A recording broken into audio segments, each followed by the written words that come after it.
আজই ডাউনলোড করুন আর এনজয় করুন আপনার পছন্দের শো। আমরা এই গ্রিন পার্কের দিকটাতে আছি, আমি আর বাপি। এই দিকটাতে তো কোথাও দেখতে পেলাম না, আর একটু এগিয়ে দেখি আর সিমরান দিরাও উল্টো দিকটা দেখছে। বানি বানি বানি রাই রাই বাড়িতে নেও, বেরিয়ে গেছে, আমাদের খুঁজে যেতে হবে ওকে। চল বেরোই, চল চল চল। আরে খুব জ্বালাচ্ছিস তো তুই, ওকে খোঁজার কিচ্ছু হয়নি, এত টেনশন করিস না। ও এখানকার রাস্তাঘাট অলিগলি সব চেনে, যখন সময় হবে ও ঠিক বাড়ি ফিরে আসবে। বানি রাই যে কন্ডিশনে আছে বুঝতে পারছিস, ও কোথায় গেছে, চল না। হ্যাঁ এক কথা তখন থেকে ছাড় না।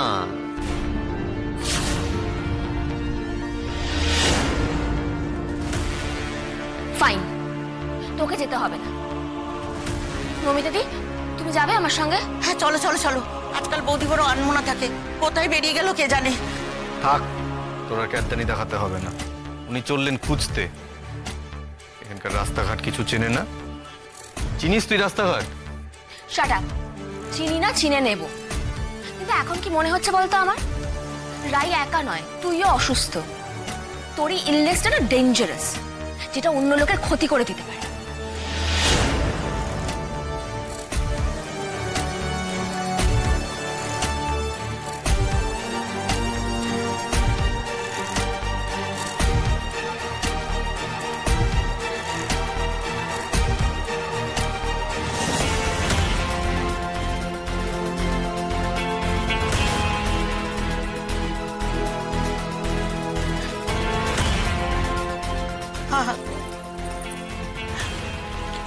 মায়ের স্নেহ আদর কিছুই পাচ্ছে না বেচারি। ও কি বোঝে, ও কি অন্যায় করেছে যে এত সাজা পাবে। কথা বলে নিয়েছি, ঐন্দ্রিলা চক্রবর্তী, সাইকোলজিস্ট। ওর মা আমার অনেক পুরনো বন্ধু। তো মেয়েটি ভালো, এই সাউথেই ওর চেম্বার, খুব ভালো প্র্যাকটিস করছে। কালকে সন্ধেবেলা রায়কে ওখানে নিয়ে যেতে হবে। হ্যাঁ বাপি, সে তো ঠিক আছে, কিন্তু এই কথাটা আমি দিদিভাইকে কিভাবে বলবো? মানে ও কি যেতে রাজি হবে? সাইকোলজিস্ট শুনলে তো কোনোভাবেই যেতে রাজি হবে বলে মনে হয় না। ও তো জানেই না এটা ওর রোগ, জ্বর সর্দি কাশির মতন এটাও একটা অসুখ। শোন, ডাক্তারের কাছে যে কোনো শিশুকে যেভাবে নিয়ে যাওয়া হয় সেইভাবে বোঝাবি, আর সেই কাজটা তোকেই করতে হবে। আমি আছি, সব সময় আছি, কিন্তু তোর দায়িত্বটা অনেকখানি।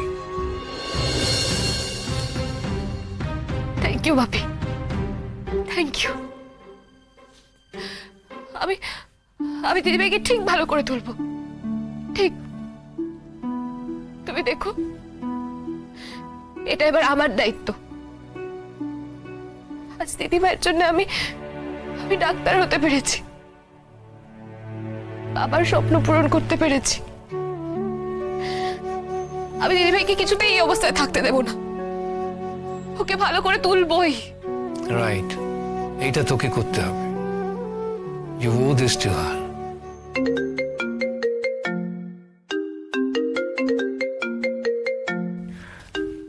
নমিতা দি ফোন করছে। ধর। হ্যাঁ বলো। বেরিয়ে গেছে? কখন?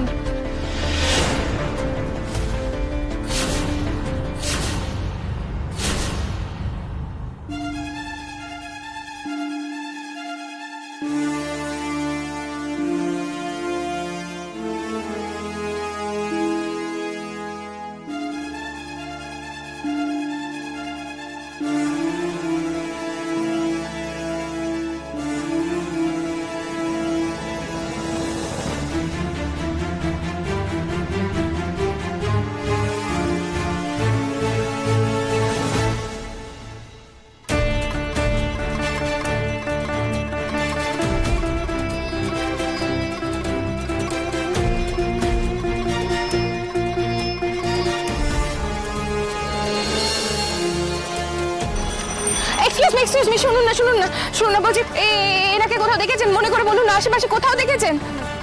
কোথাও দেখেননি? ভালো করে দেখেছেন? আরেকবার দেখুন না।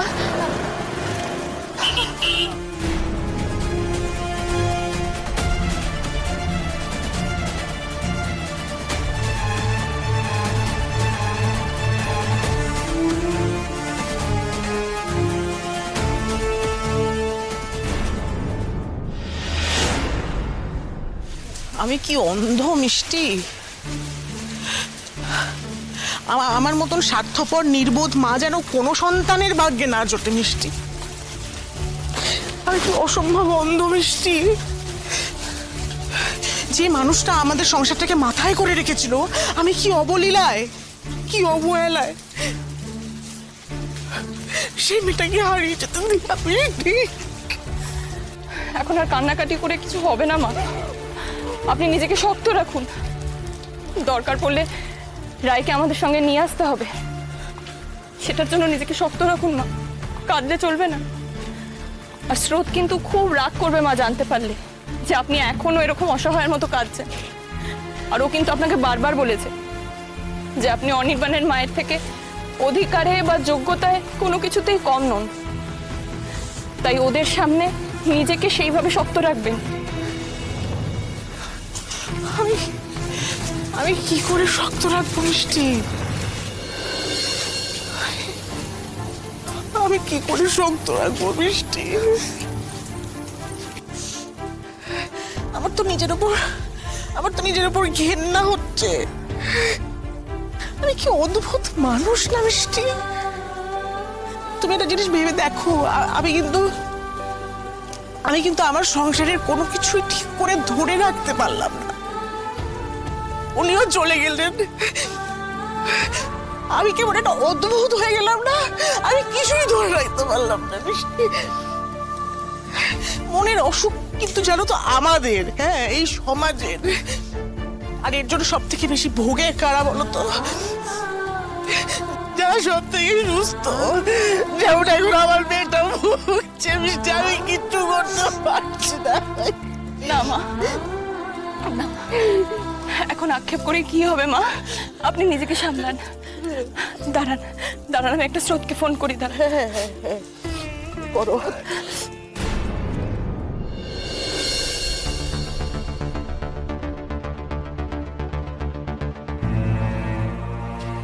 Any positive result?